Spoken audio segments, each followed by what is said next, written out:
Why was Grindelwald imprisoned in Nurmengard instead of Azkaban?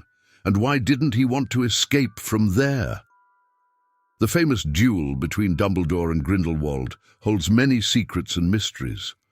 What we do know for sure is that Dumbledore emerged as the victor of this confrontation, gaining control over the Elder Wand. However, many have noticed that despite Dumbledore's victory over the darkest wizard of the time, there are no clear, so to speak, outcomes of this battle. Moreover, we know that Dumbledore continued to live his normal life, while Grindelwald... Here we will delve into more detail. By the time of Grindelwald's defeat, 1945, we know that Azkaban was already a magical prison, and logically, Grindelwald should have been sent there, as Azkaban was, where all dark wizards threatening the safety of the magical world were imprisoned.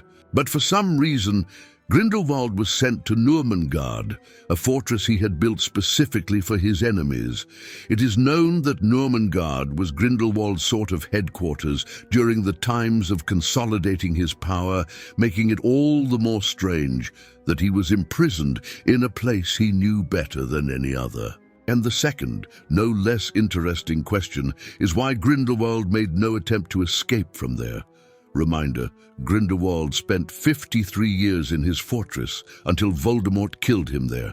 There's an interesting theory suggesting that the punishment itself was to spend the rest of his life in a place created and intended specifically for enemies, and to look at the walls that were erected to intimidate and punish opponents, as this very fact made the punishment even worse. However, this explanation raises many questions, as it is known that despite his defeat by Dumbledore, Grindelwald was the most powerful dark wizard of his time, and many even believe that his magical prowess surpassed Dumbledore's magical powers. This is why the most popular theory says that Grindelwald didn't escape from Nurmengard simply because he didn't want to.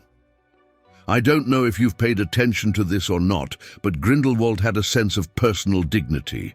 After realizing that he had definitively lost to Dumbledore, he honestly admitted his defeat and likely regretted what he had done. It's quite possible that he finally understood that everything he did to achieve the greater good was not the right path to choose for his goal. Yes, he was the darkest wizard of his time, but he always rationally weighed his actions, truly believing that what he was doing was indeed good for the magical world and community. This means that Grindelwald never sought power just for the sake of it, without reason, and only for himself. After the final duel, Grindelwald was likely deeply shaken, finally realizing that the implementation of his idea had destroyed the lives of countless people across various parts of the world.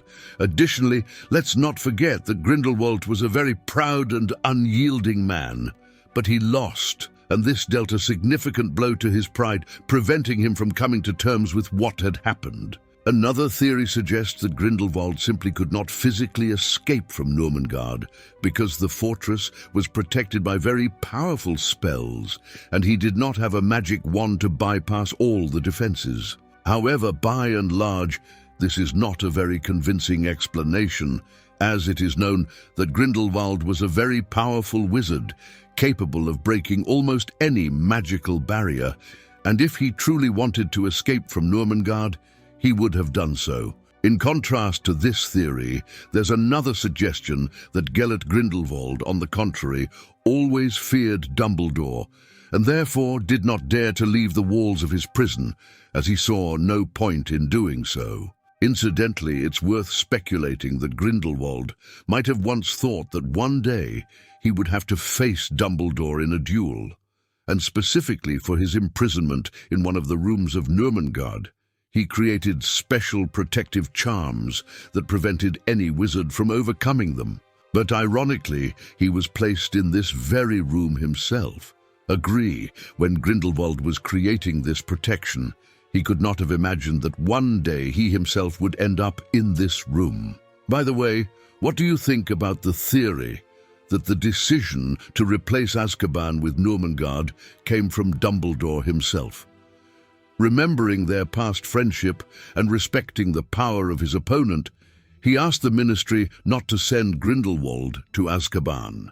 And it's quite possible that Grindelwald himself gave his word that in this case he would not attempt to escape from Nurmengard. But what resonates with me the most is the idea that when in Nurmengard, Grindelwald, left alone with his thoughts, sees the consequences of his path, life, and decisions.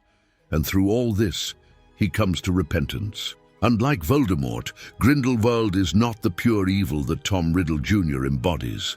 After all, he derives no pleasure from it.